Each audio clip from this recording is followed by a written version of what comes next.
friend Simon. It's called Monsters. Monsters are real. They live in your house. Monsters are real. They are your spouse. Monsters are real. They show you the terror. Monsters are real, and you can't escape their horror. Monsters are real.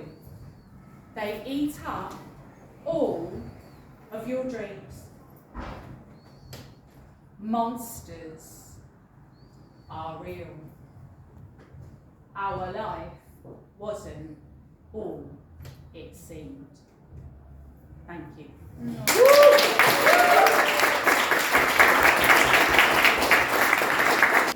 This one's a new one. It's called The Bruise. The bruise spread across her arms and legs, a distorted disturbance of rainbow. Red, pink, purple, brown and yellow. And it kept coming, creeping, appearing. When it cometh, she never knew. So many of them covering her every surface, visibly, showing what had come so many times. And then the pain, the pricks, seeped into her bones, never ending, circling. Too much it had become, and too many times, striking, landing on her. She couldn't take the blows anymore. Thank you.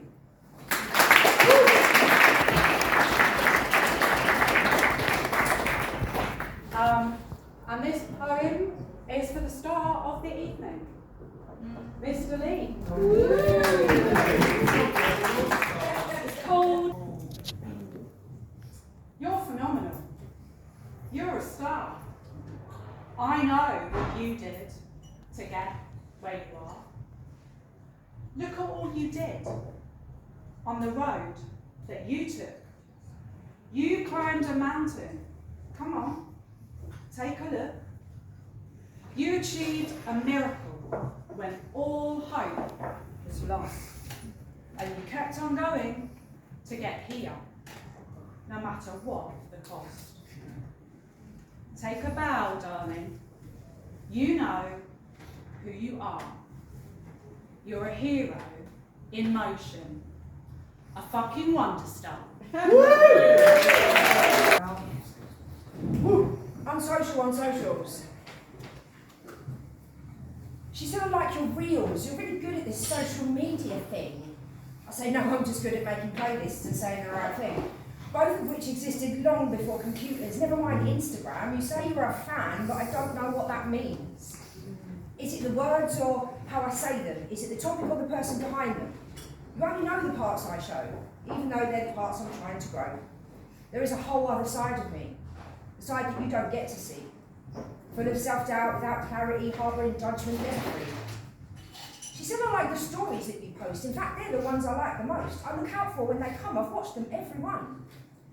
I don't know how to feel about this supposed social media bliss. I just relay nice things I find because it's easy to be kind. It's just a simple click and post, really nothing much to boast, and now you think I'm really nice. And honestly, I try to be.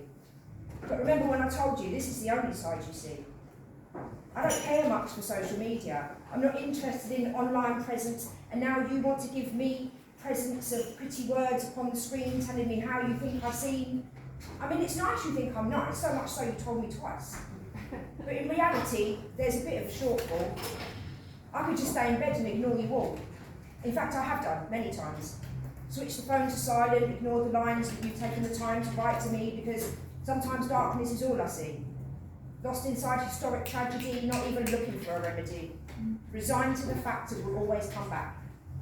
I sit with it, until it slips back down into the great abyss, knowing it will be back for more. Blow like smoke under the door. But for now, I need something to do. Try and catch myself a better view. It's such an easy 2D thing to do. So I'll post. It's a pretty picture I made for you. Thank you.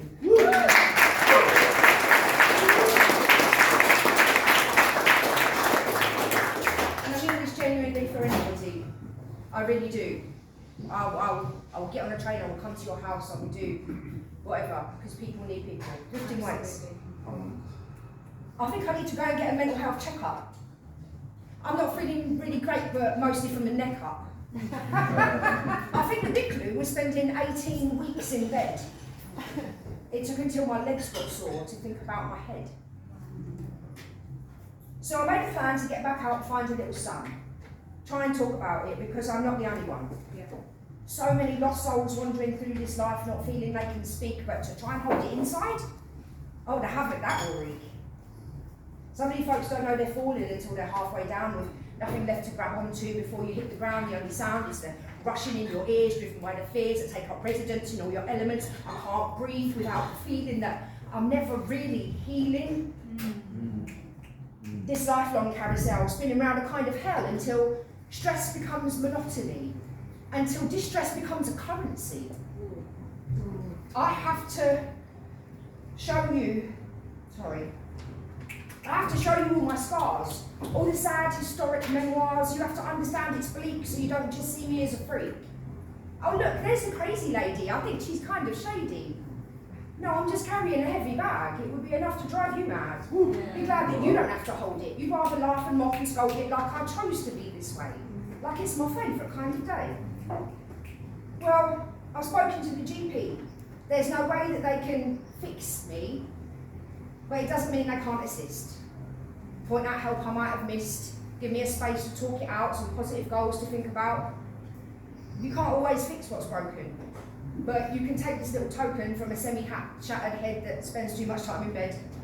If you're feeling low, please think, before you reach the brink, before your head becomes unglued, before you're covered up in blue. Find a way to talk about it. You can speak it soft or shout it. You can turn it into a poem or maybe even a song. Or you can just knock on my door and I'll put the kettle on.